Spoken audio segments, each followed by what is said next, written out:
The Channel Mom Show, celebrating you with Jenny Dean Schmidt.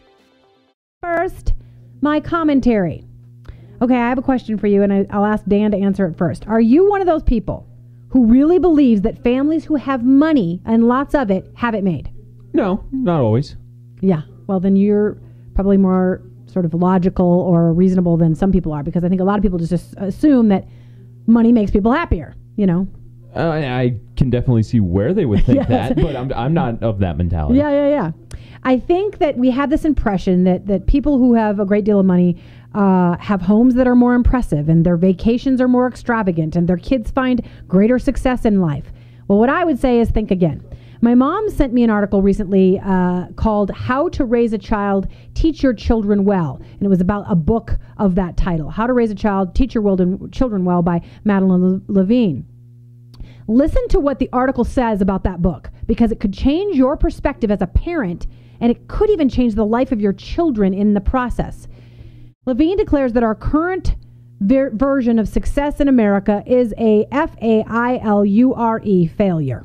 We really have the wrong view of success, according to this book. And this ties into a book that Levine wrote a while back called The Price of Privilege: How Parental Pressure and Material Advantage are Creating a Generation of Disconnected and Unhappy Kids. And you wouldn't think so. When you look at material advantage, you think, well, they'll be very happy compared to a starving child in Africa. It just makes sense. But I would suggest to you that book title says it all. She highlights kids who prove that theory, like a pressured 15-year-old girl with wealthy parents who seems to have it all at first glance, but at second glance, you see the marks on her forearm where she's been carving the word empty into her flesh with a razor. And Levine goes on to portray other kids from wealthy homes where they are cheating, taking drugs, drinking, shutting down, trying to please their parents while quietly and invisibly dying inside. Levine says these kids are anxious, depressed, and often self-medicate with drugs or alcohol.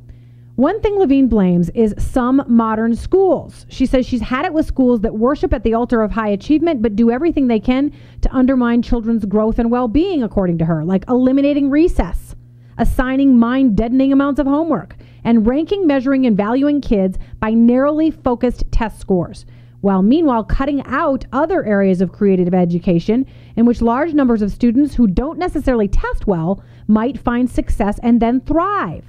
So here's my question for you if you're listening today to this very important lesson. What should this all mean to you?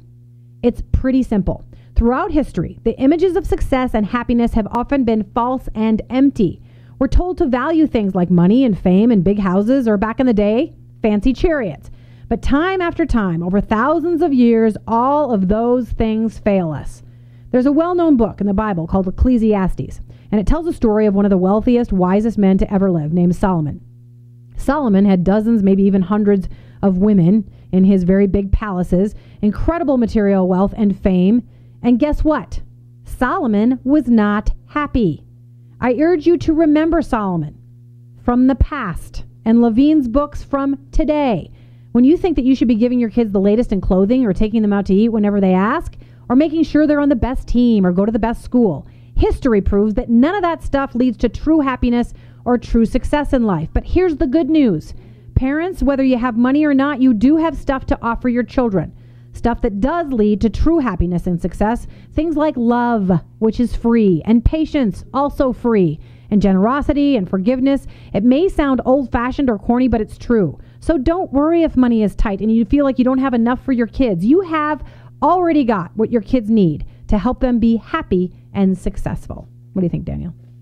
I wouldn't necessarily disagree with that. I was always of the work hard mentality. So if you're not given every advantage, you just need to take it. Yeah. So that's just kind of how I've grown up believing. Yeah. I mean, if you're indulged, I can't tell you how many times in my life I've seen with my own children when they've had a day of indulgence, by the end of the day, they're kind of sour. They're not even that happy. Where if they had to create their own fun, they're more satisfied.